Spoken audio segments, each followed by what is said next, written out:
Blood dripped slowly from my bare hands, each drop echoing in the deadly silence of the forest like small drums announcing my doom. I couldn't see the scarlet red that I knew was there, but the hot, metallic smell invaded my nostrils with an intensity that made me tremble. Around me, broken branches and trampled leaves told the story of a struggle I couldn't quite remember, just bloody fragments of rage and animal instinct that haunted me like nightmares in broad daylight. The hunter's body lay motionless a few meters away. I could hear his breathing growing weaker and weaker, a wet, desperate sound that mingled with the icy wind of the black forest.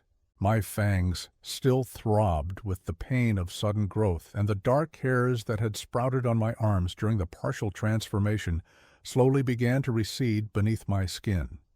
I was Klaus Bergmann, 16 years old, blind since birth, but at that moment I was also something far more dangerous and ancient. The smell of human fear still permeated the air when I heard the distant sound of heavy boots approaching along the trail. More hunters, more armed men invading our sacred territory. My grandmother Greta always told me that our family carried a curse, but I never imagined it would be like this, with blood on my hands and the terrifying certainty that there was no going back to who I was before that moment. Before we continue this disturbing story that will stir all your senses, don't forget to subscribe to the channel and activate the bell so you don't miss any of our supernatural narratives. Leave a comment telling us which city you're watching from. I love hearing where our brave listeners are from. And when you've finished listening to the whole story, please rate The Howl of the Black Forest from 0 to 10 and comment on what you liked best. You have no idea how important your feedback is to me. 3 weeks before that terrifying moment in the forest, I still believed that my blindness was my only peculiarity. How wrong I was. I woke up that October morning with a strange metallic taste in my mouth and a strange feeling that something fundamental had changed during the night. The smell of Grandma Greta's house seemed more intense. I could distinguish each individual spice in the stew she was preparing for breakfast, each type of wood that made up the century-old beams of the ceiling, even the slightly acidic odor of the soap she used to wash clothes. "Klaus, my dear, are you all right?" Greta's voice sounded different, too, laden with a concern that went beyond her usual care. Her footsteps on the wooden floor created a rhythmic pattern I had never noticed before, as if each movement told a story about her emotional state. I got up slowly from the bed, groping for the oak cane I always left leaning against the headboard. But when my fingers touched the wood carved with ancient runes, an electric sensation ran through my body. For an instant, just a terrible and wonderful flash I could see, not with my own dead eyes, but through the eyes of an eagle flying over our dark wooden cabin. I saw our house from above, the weathered shingles, the smoke rising from the chimney, the footprints in the fresh snow leading into the forest. The shock was so intense that I dropped my cane, and immediately the vision faded, leaving me in familiar darkness. My heart was beating so hard that I thought Greta would hear it from downstairs. Had I been dreaming?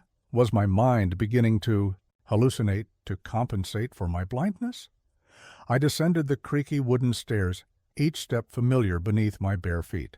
The smell of strong coffee and homemade bread should have been comforting, but there was something else in the air, a wild, animalistic odor that seemed to be coming from me.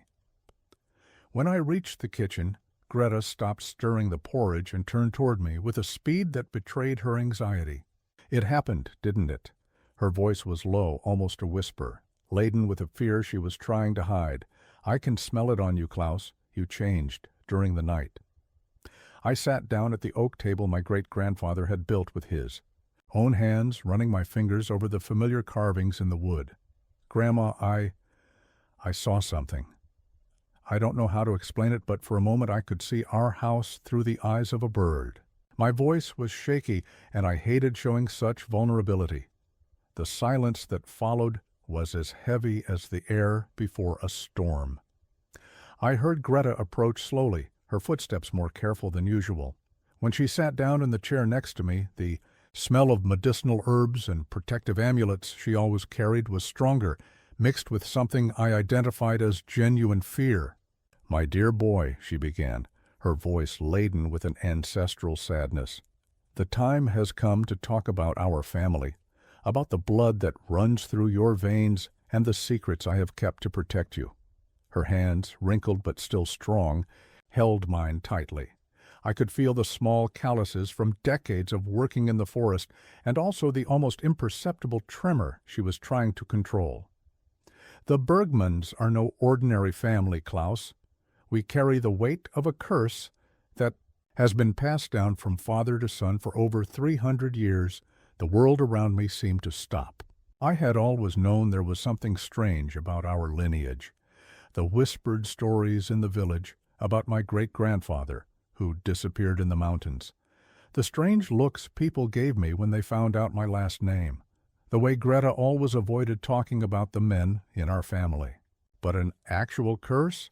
That sounded like something out of a dark fairy tale. "What kind of curse?" I asked, trying to keep my voice steady, but feeling a chill run down my spine. Greta sighed deeply, and in the sound of that exhalation was the weight of decades of keeping terrible secrets. Our ancestors were tribal shamans before the Christianization of these lands. They had a sacred connection to the animal spirits of the forest, especially the mountain wolves. But when the Christian missionaries arrived, they were hunted down, tortured, and killed as pagans and witches. She paused for a moment, and I could hear her irregular breathing. The last shaman of the family, Adalbert Bergmann, cursed his own lineage before he died. He swore that his descendants would carry the essence of the mountain wolf in their blood, that they would be able to see through the eyes of all the creatures of the forest, but that this gift would come at a terrible price. What price? My voice was almost inaudible. With each use of these powers, the curse grows stronger. The hair grows, the fangs lengthen, the wild instincts become stronger. And if a descendant uses these gifts too much, he is lost forever in beast form. He never returns to being human. Silence fell between us again, broken only by the crackling of the fire in the hearth. I tried to process what I had just heard, but it seemed impossible to reconcile the simple life I knew with this supernatural revelation. Then I remembered the electric sensation when I touched the cane, the sudden vision through the eagle's eyes, the animal scent that seemed to emanate from me. "That's why you always kept me away from the forest. When I was little," I murmured, the pieces beginning to fall into place. "That's why you always got nervous when I showed signs of having very keen senses. I tried to protect you, Klaus. I hoped that perhaps the blindness would weaken the curse, that you could live a normal life." Her voice was heavy with guilt and regret. "But Adalbert's blood is too strong. He found another way." I stood up abruptly from the table, knocking over the chair in the process. Anger began to bubble up inside me, a rage unlike anything I had ever felt before, more savage, more primitive. Normal life? Grandma, I'm blind. How could that be protection? My voice came out louder than I intended, and I immediately felt something strange happen to my body. A heat spread through my arms, and when I ran my hand down my forearm, I felt thick, dark hair sprouting from my skin. My mouth was changing too. I could feel my canines lengthening, becoming more pointed. "Klaus, calm down." Greta stood up as well, and I could hear genuine fear in her voice. "Anger intensifies the transformation. Take a deep breath. Try to control your emotions." But it was too late. At that moment, something inside me opened like a long locked door. Suddenly, I was no longer limited to my own deficient senses. I could smell with the keen sense of a deer miles away, hear with the sensitive ears of a fox, see with the night eyes of an owl that had landed on the roof of our cabin. The sensory overload was overwhelming.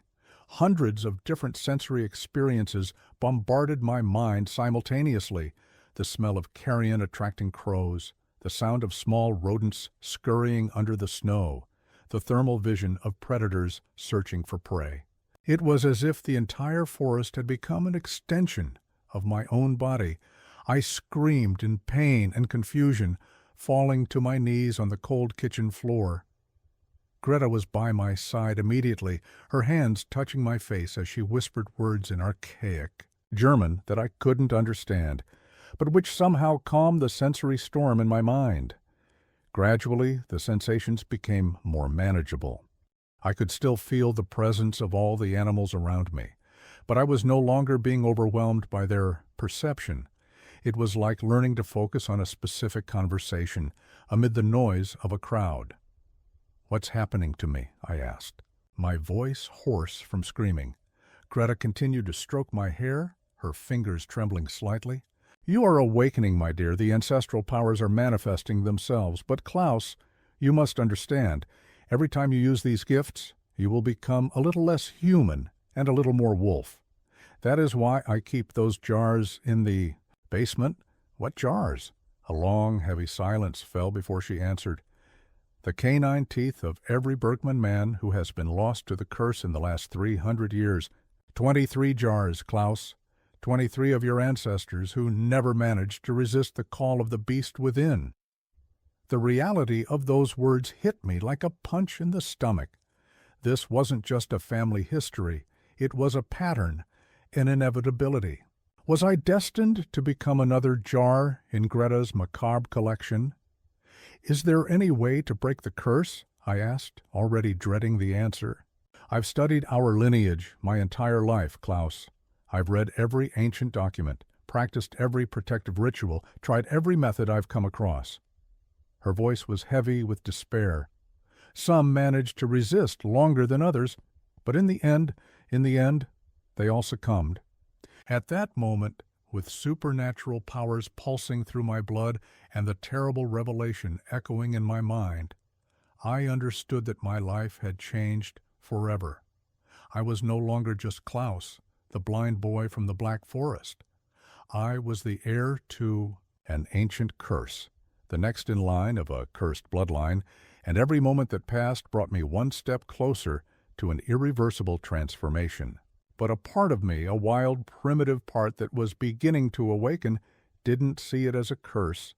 I saw it as an awakening, as if I were finally becoming who I was always meant to be. And that realization scared me more than any revelation about ancient curses. In the days following Greta's revelation about our ancestral curse, my life became a roller coaster of terrifying and wonderful discoveries. Each morning brought new manifestations of the powers that ran through my blood, and each night brought me closer to something I couldn't define as either evolution or condemnation. I learned to partially control my connection with the animals of the forest. I could choose to borrow the senses of a specific creature for a few minutes, seeing through the eyes of a hawk flying over snow-covered mountains, or tracking prey through the keen sense of smell of a fox. It was liberating in a way I never thought possible. After 16 years of darkness, having access to sight, even if borrowed, made me feel whole for the first time in my life. But the price was becoming increasingly apparent. With each use of the powers, small physical changes manifested themselves. Dark hair sprouted on my arms and remained for hours before receding. My canines lengthened during moments of intense concentration, and my hearing had become so acute that I could hear whispered conversations from miles away. Most disturbing was how these transformations no longer frightened me. On the contrary, they began to feel natural, as if my body were finally assuming its true form. It was on a cold Thursday in November that everything began to fall apart. I was in the forest, practicing my new ability to see through the eyes of different animals, when I sensed something deeply wrong. Through the keen vision of an eagle, I saw military vehicles parked at the edge of the forest, black trucks with equipment that seemed more suited to a war zone than a traditional hunting expedition. I shifted my consciousness to the senses of a gray wolf that had approached the intruders to investigate. What I saw through his eyes filled me with a primitive rage that made my own fangs lengthen instantly. Men dressed in tactical gear carried tranquilizer guns, reinforced metal cages, and electronic collars, illegal hunters specializing in capturing rare wild animals for the black market. The leader of the group, a tall, thin man with scars on his face, gestured violently as he gave orders to the others. Through my keen wolf hearing, I was able to pick up fragments of their conversation in German. Gray wolves are worth 50,000 euros each on the Asian market. I need at least 5 live specimens. I don't care if we have to destroy this entire damn forest. My fury grew in a way I had never experienced before. It wasn't just human anger. It was something deeper, more instinctive. It was the rage of a predator, seeing its territory invaded, its pack threatened. When I returned to my own consciousness, I found that I had torn the bark off a tree with nails that had become sharp claws. I ran back to the house, stumbling over roots and branches in my haste. Greta was in the garden gathering the last medicinal herbs before the harsh winter. When she saw me approaching with my face contorted with rage, she immediately dropped her basket and came to meet me. "Klaus, what happened? Your eyes, they're shining like an animal's?" "Hunters, Grandma. Illegal hunters with military equipment. They want to capture the wolves to sell on the black market." My voice came out guttural, hoarser than normal. "I can't let this happen." Greta grabbed my shoulders tightly, her fingers digging into my skin. "Klaus, no, you can't get involved in this. Every time you use your powers, especially when driven by anger, you move further away from humanity." "So what?" I exploded, pushing her hands away. "Maybe being human is overrated. Maybe our ancestors were right. Maybe we should protect the forest instead of standing by while it's destroyed by greedy people." The horror on Greta's face made me realize how wild, inhuman my words sounded. But a growing part of me didn't care. The wolves of the forest were more family to me than anyone in the village who looked at me with pity or fear. They accepted me, understood me through our supernatural connection. "My dear boy," Greta whispered, tears beginning to form in her eyes, "you are talking exactly like your great-grandfather did before he disappeared into the mountains forever." The same words, the same conviction that the animal form was superior to the human. Her words should have frightened me, made me retreat. Instead, they aroused a dangerous curiosity. "Tell me about him, about how the final transformation happened." Greta closed her eyes, as if the memories were physically painful. Friedrich Bergmann had his powers for 3 years, when he decided that humans were inferior to animals. He spent weeks in the forest, using his connection with the wolves to form a pack, protecting the territory from hunters and loggers. In the end, he himself had become more wolf than man. Permanent fur covered his body, his hands had become claws. He could only communicate through howls. And what happened to him? One night, under a full moon, he returned home one last time. I was just a child, but I remember his eyes. They were no longer human, Klaus. They were the yellow eyes of a wild predator. He looked at me for a long moment, as if trying to remember who I was, and then he ran back into the forest. We never saw him again. Silence stretched between us, heavy with implications neither of us wanted to acknowledge. Finally, Greta continued in a broken voice. "They found his footprints for months, always alongside the footprints of real wolves. But gradually, the human footprints disappeared. Only the wolf tracks remained. It should have been a terrible warning, a story to keep me away from the dangerous path I was following. Instead, I felt a strange admiration for Friedrich. He had found his true nature. He had freed himself from human limitations. He wasn't afraid to become what he really was. "Klaus," Greta held my face with both hands, "promise me you won't use your powers against these hunters. Promise me you'll let the authorities handle this." I looked at her, or rather, turned my blind face toward her, and deliberately lied for the first time in my life. "I promise, Grandma." But even as the words left my mouth, I was already planning my first hunt. That night I waited until I was sure Greta was fast asleep before slipping quietly out of the house. The oak cane with ancient runes seemed to pulse with energy in my hands, as if approving my decision. I made my way through the forest using a combination of my memory of the terrain and borrowed senses from nocturnal animals. I found the hunters' camp through the keen sense of smell of a fox. They had set up military tents in a clearing with electric generators powering spotlights that turned night into artificial day. I could see through the eyes of an owl that there were at least 8 armed men equipped with state-of-the-art tracking and capture technology. 3 wolves had already been captured and were locked in metal cages, howling softly in despair. The sight of them caged aroused a fury that caused my entire body to begin to transform. Dark fur sprouted on my arms and neck, my nails lengthened into sharp claws, and I felt my teeth turn into predators' fangs. But this time, I didn't fight the transformation. I embraced it. What followed was a red haze of instinct and violence. I remember moving with a speed and agility I didn't know I possessed, using my claws to tear apart electronic equipment, causing chaos in the camp. The hunters screamed in panic, their tranquilizer guns useless against something that moved faster than their eyes could follow. I freed the 3 captured wolves, tearing the locks off their cages with superhuman strength. They looked at me with recognition and gratitude before disappearing into the darkness of the forest. But when I turned to face the remaining hunters, my thirst for violence had not yet been quenched. The leader of the group, the man with scars on his face, tried to hit me with a tranquilizer shot. I dodged it easily, my borrowed senses alerting me to the trajectory of the projectile before. He even pulled the trigger. In 3 agile leaps, I was on top of him, my claws pressed against his throat. "Get out of our forest," I growled, my voice unrecognizable, more animal than human. "And never come back?" He looked at me with pure terror, his eyes wide, focusing on the fangs that had replaced my human teeth. What are you?" "I am the guardian of this land," I replied, applying enough pressure that small drops of blood appeared where my claws touched his skin. "And you are invaders."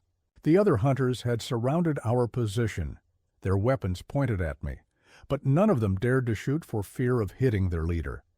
I could sense through the senses of various nocturnal animals that they were terrified, facing something they couldn't understand or categorize. "Grab your equipment and leave," I ordered, releasing the leader and taking a few steps back. "If I see any of you in this forest again, I won't be so merciful." They obeyed with desperate haste, dismantling the camp in minutes and departing in their military vehicles. When the sound of the engines faded into the distance, I finally allowed my body to return to human form. The reverse transformation was painful, hair retracting beneath my skin, claws shortening back to human nails, fangs shrinking to normal teeth. But when it was over, I didn't feel normal. I felt powerful, complete.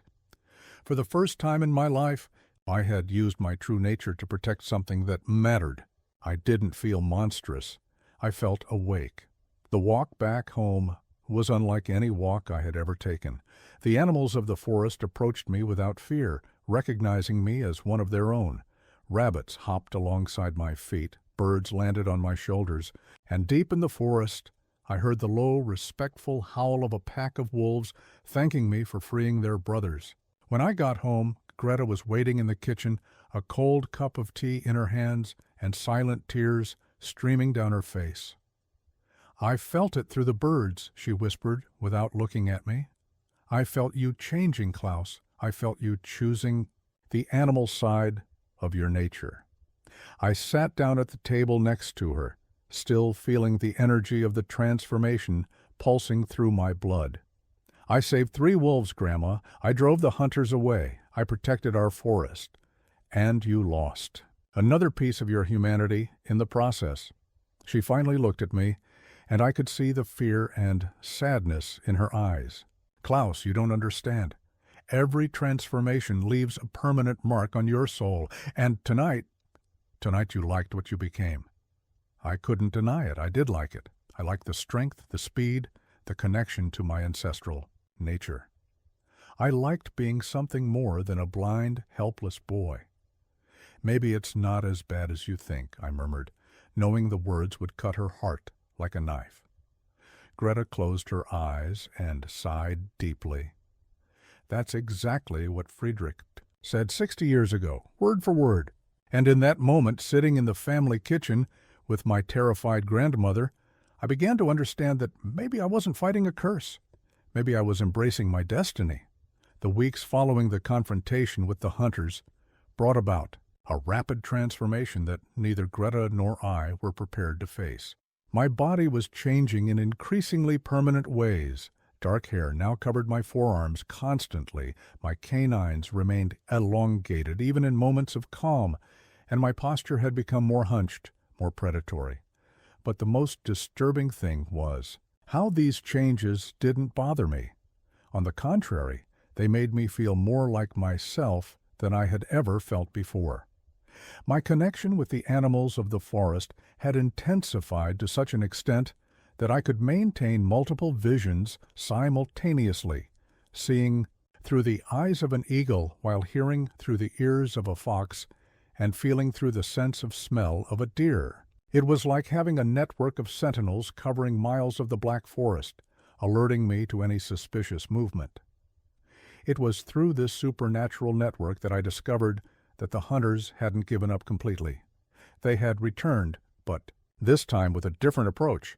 Instead of an obvious camp, they had established smaller mobile bases, using military camouflage equipment to hide themselves. Worse still, they had brought in an expert, a man whom the intercepted conversations identified only as the Tracker, someone who specialized in supernatural creatures. On a particularly cold December morning, while practicing my ability to run on all fours like a real wolf, I felt something I had never experienced before. It wasn't my usual connection with animals.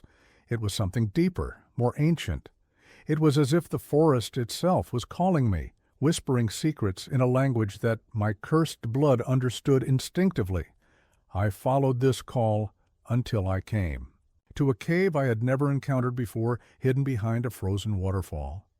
The walls inside were covered with ancient cave paintings, primitive figures of men transforming into wolves, shamanic rituals, and symbols that made my skin tingle. With ancestral recognition, in the center of the cave was a stone altar stained with what appeared to be very old blood. It was there that something happened that would change everything forever. As I examined the paintings through the eyes of a bat, I heard footsteps approaching. The cave entrance. My first reaction was to hide, but then I recognized the smell. It wasn't a human hunter. It was something different, something that carried the scent of the forest on its skin, but also the unmistakable essence of a predator. The figure that emerged from the darkness was a tall, thin man with disheveled, gray hair and eyes that glowed with an unhuman, golden light. His clothes were made of hand-sewn animal skins, and when he moved it was with the silent grace of a born hunter. But most disturbing was how his fingers ended in permanent claws, and how wolf-like fangs protruded from his mouth when he smiled. "Klaus Bergmann?" His voice was guttural, as if he had forgotten how to form human words properly. "We finally meet." I instinctively backed away, my own claws emerging in response to the perceived threat. "Who are you?" "I am Heinrich Bergmann, your great-uncle." He approached slowly, his claws scraping the stone. "The son of Friedrich, the one your grandmother thinks disappeared forever in the forest." The shock of the revelation left me momentarily speechless.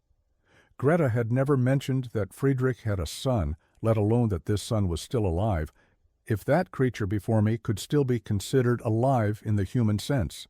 "That's impossible," I managed to whisper. "Greta would have told me." Heinrich laughed, a sound that was more of a howl than a laugh.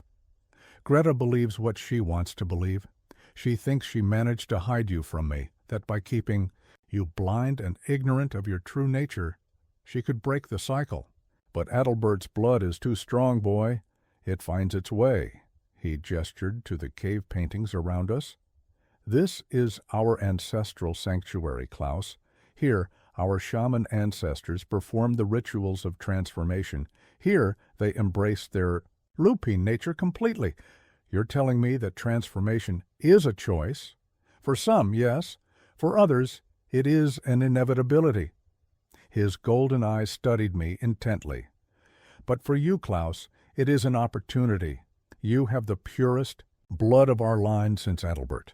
You can become something none of us have been able to be, the perfect alpha, capable of commanding not just a pack of wolves, but uniting all the creatures of the forest under your protection. The words should have horrified me, but instead, they awakened a thirst for power I didn't know existed. All my life I had been the blind, helpless boy.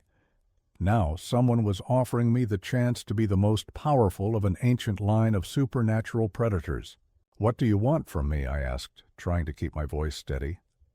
"I want you to complete the transformation. I want you to stop fighting your nature and fully embrace what you are meant to be." Heinrich moved closer, and I could feel the beastly heat emanating from his body. "The hunters are back, Klaus, this time with equipment specifically designed to capture creatures like us. They have collars that block transformations, silver-reinforced cages, and worse. They know about our family." My blood ran cold. "How? Do they know?" "The tracker they brought with them is no ordinary man. He is a descendant of the Christian missionaries who persecuted our ancestors. His family has been hunting the Bergmanns for 300 years, passing down knowledge about our curse from generation to generation." Heinrich's eyes flashed with ancient rage. "He doesn't just want to capture us, Klaus.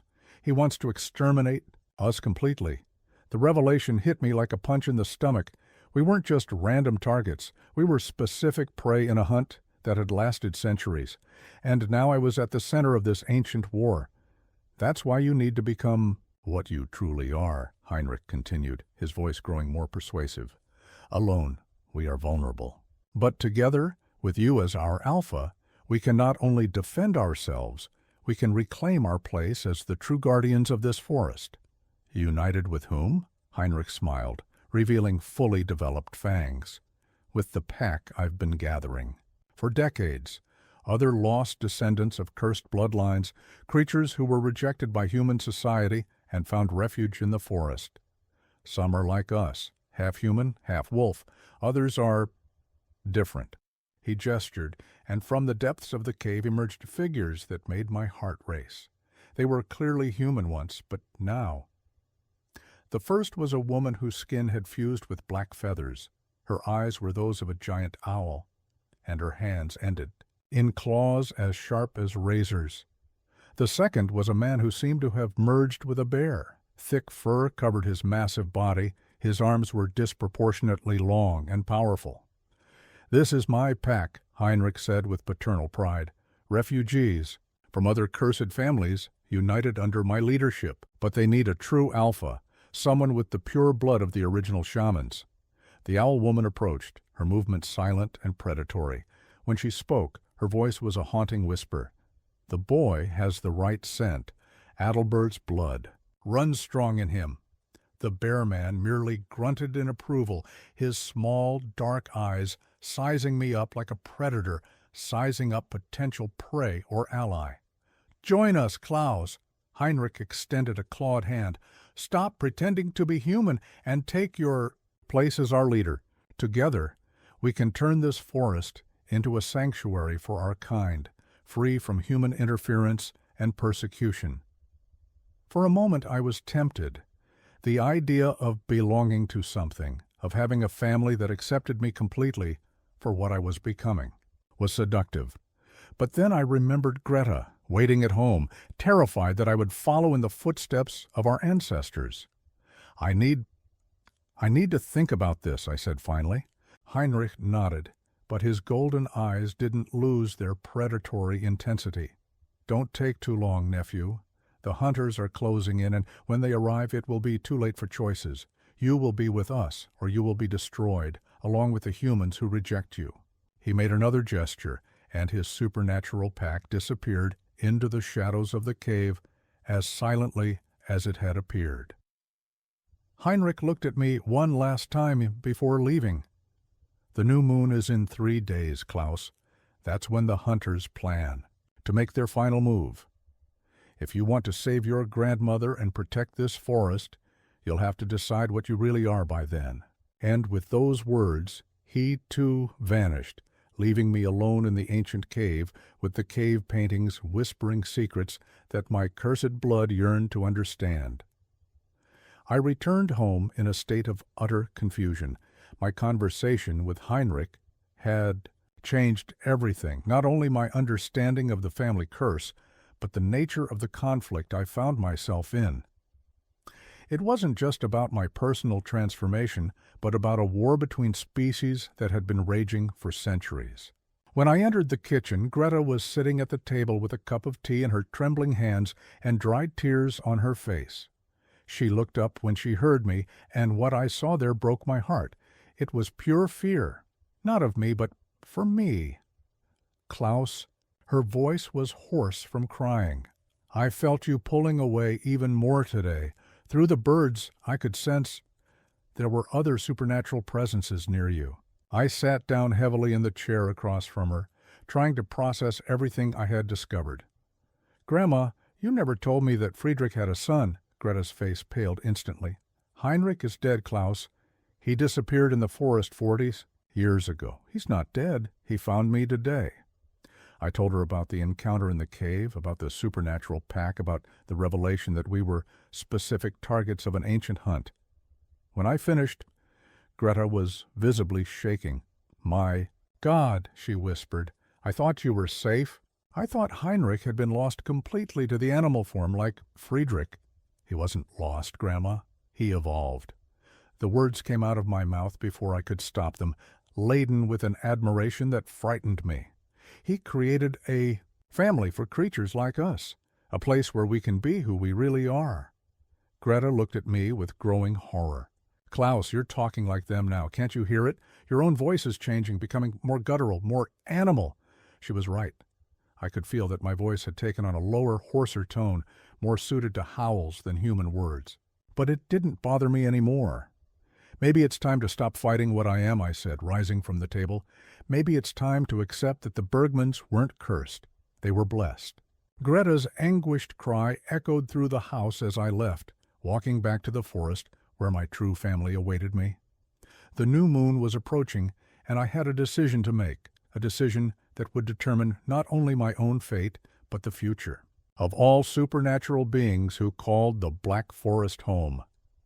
As I walked through the fresh snow, I felt Heinrich's eyes watching me from the shadows, and for the first time since discovering my powers, I wasn't afraid of what I was becoming.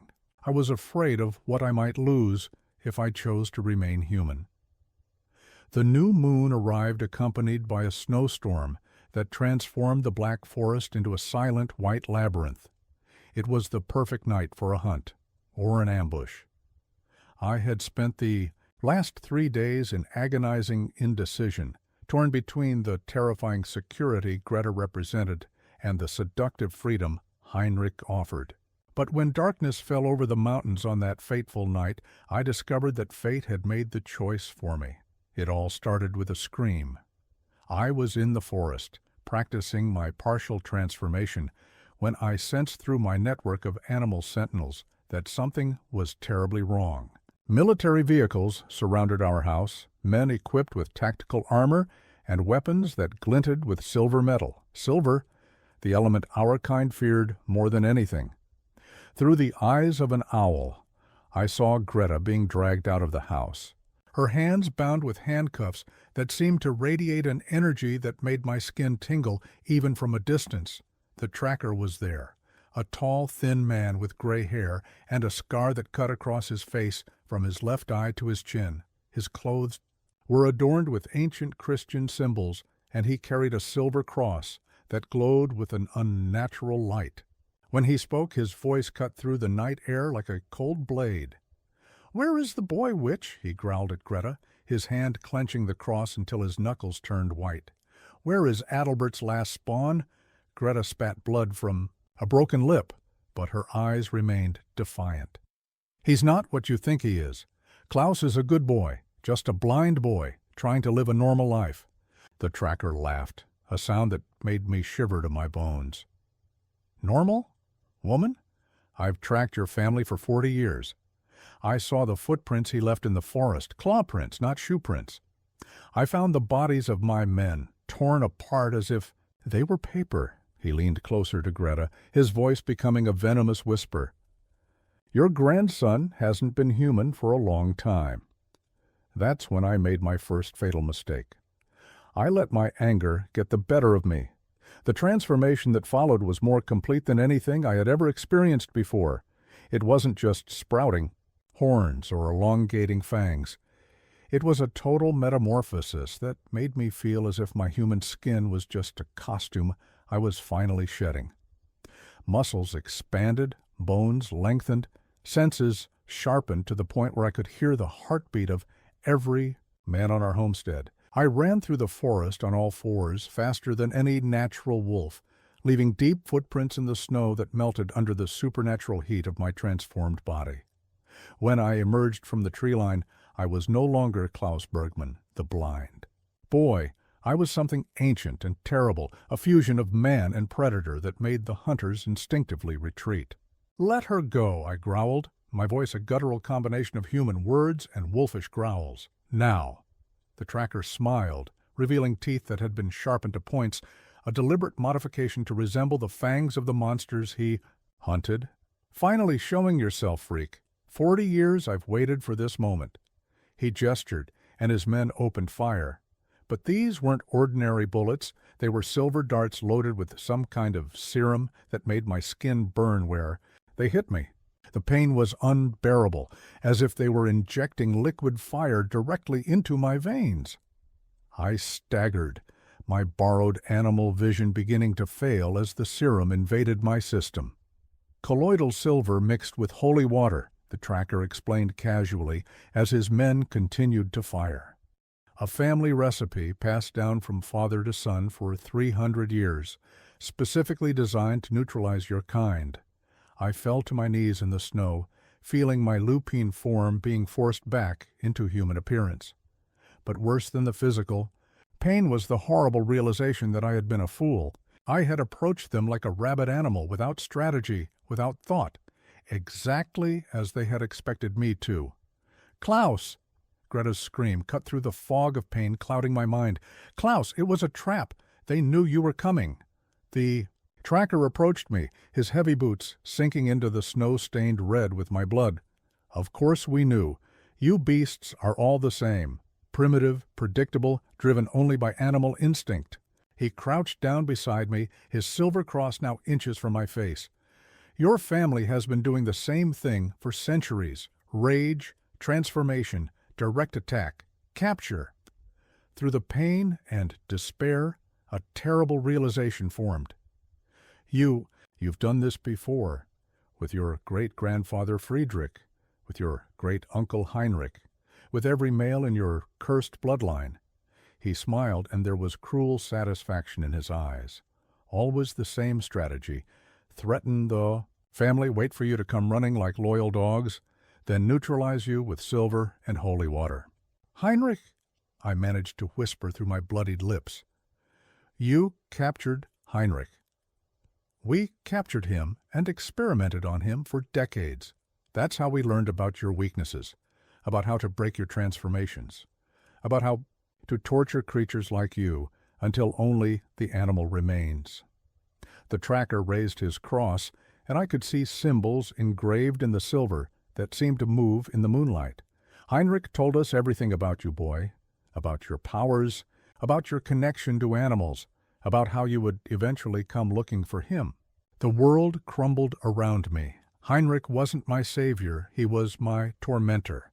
It had all been an elaborate lie, a trap that took years to set.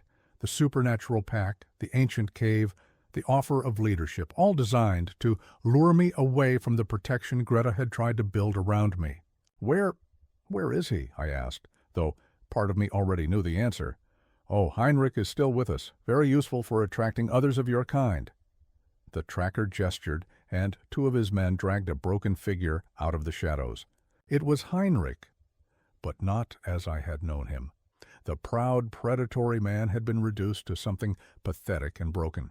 His body was covered in silver scars, his partial transformation forced into a permanent, grotesque state, half human, half wolf, but functionally neither. His golden eyes, which had once shone with savage intelligence, were now empty, broken by decades of torture. Heinrich was very cooperative, the tracker continued. He told us about the cave, about the ancient rituals, about how to manipulate naive young men like you. Of course, we had to encourage him over the years. The anger I felt in that moment transcended anything I had ever experienced before. It wasn't just rage, it was a thirst for vengeance that seemed to emerge from generations of tortured and dead Bergmans. But along with the anger came a cold, calculating clarity I had never felt before. Through the pain of the silver serum, I was able to access my animal network one last time, not to see or hear, but to send a message, a primitive call that echoed through miles of the Black Forest. It was a battle cry that awakened something ancient in every wild creature in the region. Interesting, the tracker muttered, noticing how the nocturnal animals had begun to stir. Trying to call for help? Your little pets can't do anything against modern weapons and blessed silver. He was right and wrong. The ordinary animals couldn't help us, but I hadn't called only ordinary animals. The first sign was a howl that echoed from deep within the forest, but it wasn't the howl of an ordinary wolf. It was deeper, more intelligent, charged with a fury that transcended animal instinct. Then came the other sounds, the piercing cry of a giant eagle, the roar of a bear that seemed too large to be natural, the hissing whisper of something moving among the trees with supernatural agility. The tracker's face paled as he realized what was happening. Impossible, Heinrich said. All the others had been captured or killed. Heinrich lied to you, I managed to laugh, though I coughed up blood in the process. You tortured a man for 40 years and believed everything he said. He never revealed where the real survivors were. The first to emerge from the trees was the owl woman I had met in the cave. But now she was accompanied by others, an entire family of creatures who had learned to hide from the hunters for decades. These weren't just a few miserable refugees, but an organized community of supernatural beings who had spent generations preparing for this moment. The bear man I knew was there too, but walking beside him was a woman whose lower body had fused with that of a wolf, creating a creature that was both beautiful and terrifying. There were others as well, a man whose skin had turned into snake scales, a woman whose arms had become functional bat wings. But the most striking figure was the one leading the group. She was an elderly woman, perhaps Greta's age, but her eyes shone with the same golden light I had seen in Heinrich. She moved with the authority of someone who had survived decades of persecution and emerged stronger. I am Brunhilde Bergmann, she said, her voice laden with ancient power, sister of Friedrich, aunt of Heinrich, and the true matriarch of this family. Her eyes fixed on the tracker with concentrated hatred. And you, descendant of the Inquisitors, have invaded our home for the last time. What followed was not a battle. It was a massacre. The hunters, as well-trained and well-equipped as they were, had never faced such coordination. Brunhilde and her true pack moved as a single entity, attacking from multiple directions with a strategy that had been refined through decades of guerrilla warfare against other hunters. But in the midst of the chaos, something went wrong. The tracker, realizing he was losing, made a desperate move. He pressed his silver cross directly against Greta's chest and began reciting an invocation in archaic Latin. A blinding light radiated from the cross, and Greta screamed in pain that seemed to transcend the physical. "Stop!" the tracker shouted, his voice cutting through the roar of battle. "One more move, and the old witch dies in holy agony." Brunhilde and her pack stopped immediately, but I could see in her eyes that she was calculating angles of attack, looking for an opening. "You don't understand," the tracker continued, his voice now laden with fanatical desperation. "I am not just a hunter. I am an instrument of divine will. This land must be cleansed of the demonic corruption you represent." It was then that I realized the terrible truth. The tracker wasn't just hunting for money or family tradition. He was a religious fanatic who genuinely believed he was doing God's work. And fanatics were infinitely more dangerous than mercenaries. "Your very existence is blasphemy," he whispered, pressing the cross deeper into Greta's skin. "But through your deaths, through the purification of this forest with holy fire, I can redeem this land." I realized then that he had a bomb.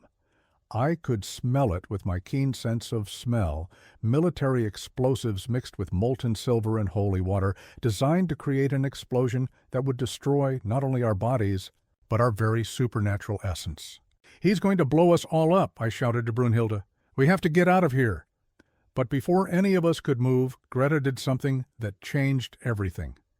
With her hands still bound, she managed to reach a small bag of herbs she always carried with her, a bag I had never paid attention to, thinking it contained only home remedies. "Klaus," she cried, her eyes meeting mine through the haze of pain, "the herbs are Adalbert's. Use them." She threw the bag at me with her last ounce of strength before the tracker increased the pressure of the cross, causing her to pass out from the pain. I caught the bag and immediately felt an ancient energy pulsing through the fabric. It was like holding a piece of my shaman ancestors' very soul. In that moment of utter despair, with Greta unconscious, Brunhilde and her pack trapped by the threat of the bomb and the tracker about to destroy us all, I finally understood what my true choice was. It wasn't between humanity and bestiality. It was between fear and courage, between hiding from who I was and embracing my destiny as protector of those I loved. I opened Adalbert's bag of herbs and breathed deeply of its contents, feeling 300 years of shamanic power invade my bloodstream. The transformation that followed was unlike anything I had ever experienced, not violent or painful, but like finally becoming whole. When I rose from the blood-soaked snow, I was no longer Klaus Bergmann, the blind boy. Nor was I the rabid beast that had attacked without thought minutes before. I was something new, something that honored both my humanity and my supernatural. Nature, and I was ready to fight for my family, all of them. Adalbert's power flowed through me like a river of ancient fire. But it wasn't the violent burn I had expected. It was as if 300 years of shamanic wisdom were merging with my soul, teaching me secrets my blood had always known, but my mind had never understood. The transformation that followed transcended any physical change I had ever experienced before. It was a spiritual evolution that finally brought together the fragmented parts of who I truly was. When I rose from the blood-soaked snow, my body had found a perfect balance between human and wolf. My skin retained its human appearance, but it was covered in a thin golden fur that glowed with its own light. My hands remained human, but ended in claws that seemed to be made of polished ivory. My eyes, blind since birth, now glowed with a silvery blue light that allowed me to see not only the physical world, but the spiritual auras of all living beings around me. The tracker recoiled instinctively when our eyes met, his silver cross trembling in his hands. "Impossible," he whispered, genuine terror coloring his voice. "Adalbert's herbs were destroyed centuries ago. Greta preserved some for emergencies," I replied, my voice now laden with harmonics that echoed like a distant howl. My family always knew this day would come. Around me I sensed the presence of Brunhilde and her pack, but also something much greater. Adalbert's herbs had not only awakened my powers, they had connected me to the very spiritual essence of the Black Forest. I could feel every tree, every rock, every stream as extensions of my own body.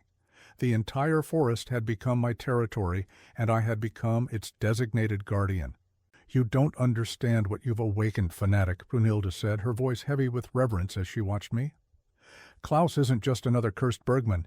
He is the true Alpha, the one prophesied to unite all supernatural bloodlines under a single protection. The tracker pressed his cross deeper into Greta's unconscious chest, causing her to moan in pain even in her state. I don't care what kind of freak he is. I will purify this land with holy fire, even if it kills me in the process. His words hit me like a revelation. He was truly willing to die for his fanatical cause, which made him infinitely more dangerous than a mere mercenary. But Adalbert's herbs had given me more than power. They had given me wisdom. You're right about one thing, I said calmly, starting to walk toward him. This land needs to be purified, but not of our presence, of your ignorance. With every step I took, the snow around me melted, revealing green grass sprouting instantly from the frozen ground. The forest was responding to my presence, recognizing me as its ancient protector. Trees that had been dead for decades began to sprout new leaves, and I could hear the whisper of wildlife emerging from hibernation, called by a force that transcended the seasons. "Stop where you are!" the tracker shouted, his voice cracking with panic. "One more step, and I'll detonate the bomb." I stopped, but not out of fear. I stopped because I could finally see his aura, a toxic mix of religious fanaticism and generational hatred that had poisoned his family for centuries. More importantly, I could see that his resolve was beginning to waver in the face of the power I radiated. "You want to purify this land?" I asked, extending my hands in a gesture of offering. "Then let's do it together, but not with explosives, and silver, with truth."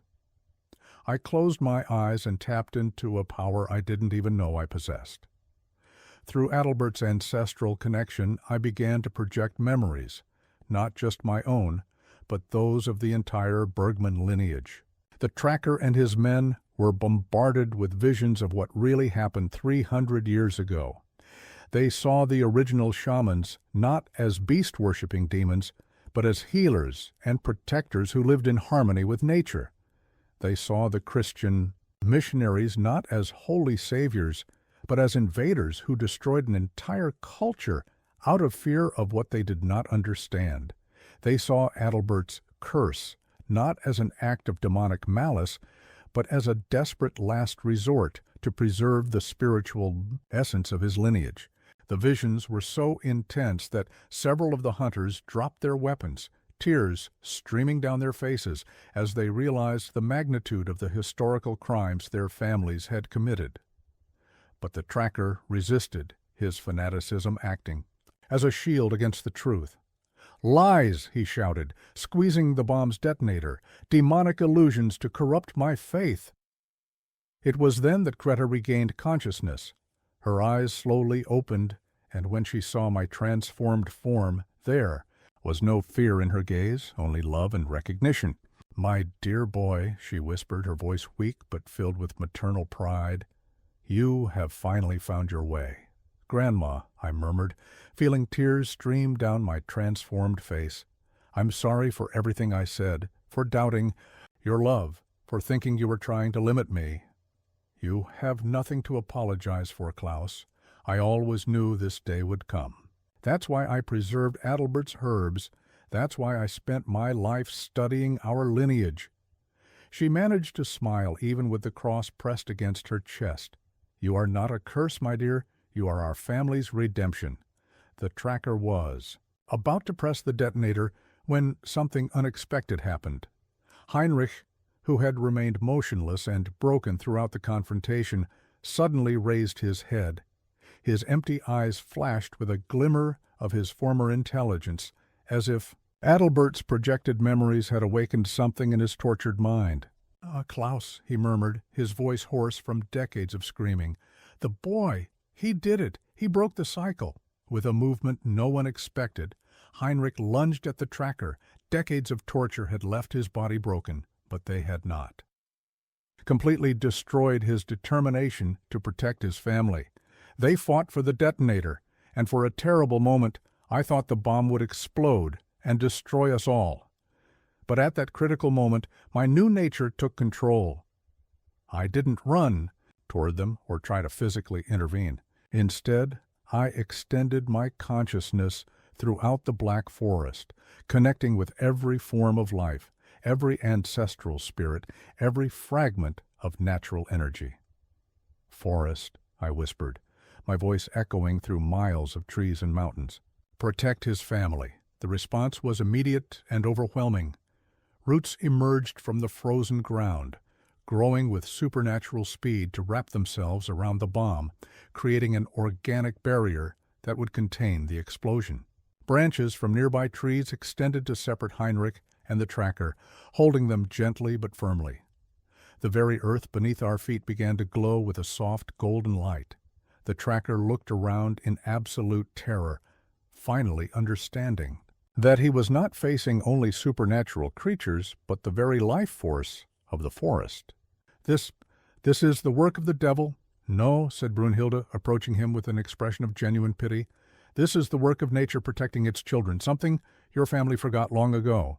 I walked over to where Heinrich was being held by the gentle roots. His eyes met mine, and in them I saw not only recognition, but forgiveness. "I'm sorry," he whispered. "I'm sorry I used you as bait. They broke me, Klaus. They made me believe that cooperating was the only way to stop the suffering."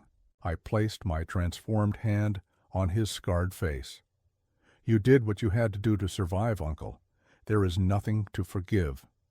Through Adalbert's power, I began to heal Heinrich's deepest wounds, not just the physical ones, but the spiritual ones as well.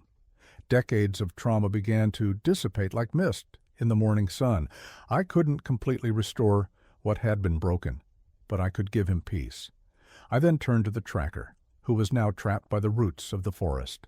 His bomb neutralized, his men disarmed by the truth of the visions they had received. For a moment I was tempted to use my power to destroy him, to avenge centuries of persecution and torture.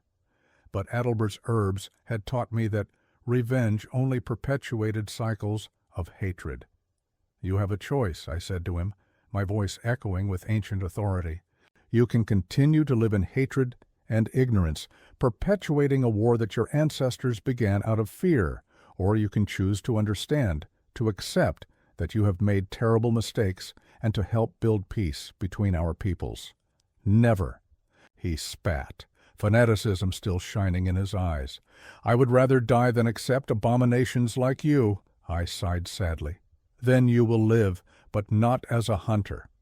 The forest will keep you safe, but also prisoner, until you learn to see beyond your hatred." The roots repositioned themselves, creating a natural prison around him, not cruel or torturous, but definitive.